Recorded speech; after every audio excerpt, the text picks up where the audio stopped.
Do you know your medicine?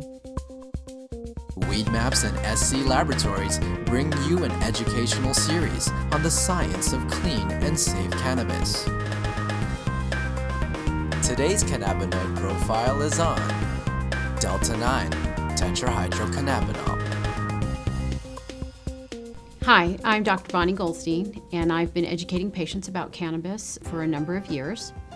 And today I'm going to talk a little bit about Delta-9 tetrahydrocannabinol. It's the most prominent compound found in the cannabis plant. It was discovered in 1964 by researchers in Israel. Cannabis has been used for many, many years, thousands of years, but nobody knew exactly what was in it. In fact, that same group continues to do research on cannabis to this day. THC starts out in the plant as geranyl phosphate and aliptolic acid. Through an enzyme-catalyzed reaction, the geranyl phosphate and the aliptolic acid are catalyzed to cannabigerolic acid, or CBGA. The CBGA is the precursor to several of the cannabinoids. To make THC, we go through the pathway catalyzed by another enzyme called THC synthase. It allows the CBGA to become THCA, or tetrahydrocannabinol carboxylic acid. The THCA has very different effects than the THC.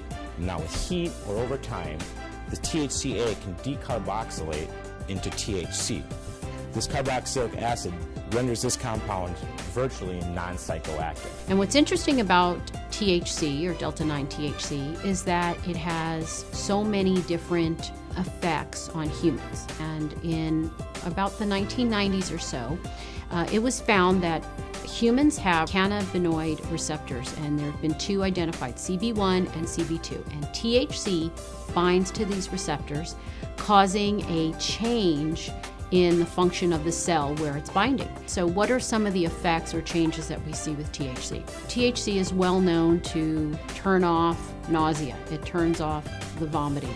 It also appears to trigger appetite. It also appears to have effects as anti-inflammatory. In fact, it's been found to be 20 times stronger than aspirin, and it's also been found to be 2 times stronger than hydrocortisone, a well-known steroid that people use. It's been found to be a strong antioxidant. There was a study out of Harvard that talked about these mice that had these large tumor loads, and by giving them THC, the tumor, and I believe they were lung cancer cells, were reduced in half.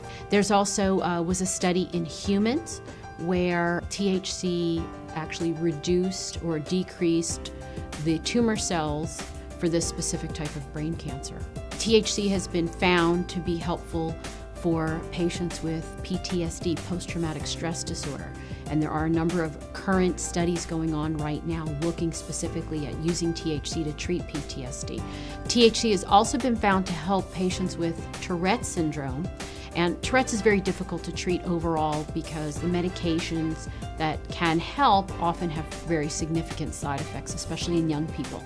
And so THC was studied, and they found that the patients had overall less tics and less urges.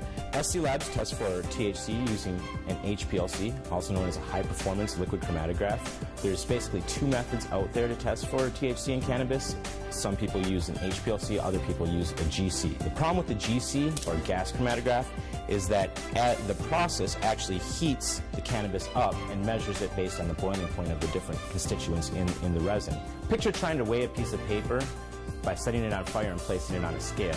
Problem with that is you're going to lose some of your sensitivity because the paper is changing as you're actually trying to measure it. So that's why we choose to use HPLC to test for THC and all the other cannabinoids. No one has ever overdosed on THC, and the reason being is that you do not have these receptors, the CB1 and CB2 receptors, located anywhere in the brainstem. The brainstem controls breathing and heart rate. If the THC doesn't bind in that area, it cannot change or turn off, similar to things like opioids. And so we do not see that with THC. Usually a, quote, overdose of THC causes a patient to have excessive anxiety. They have a sense of what's called perceived harm. They think something bad's gonna happen to them. They're really in no medical danger.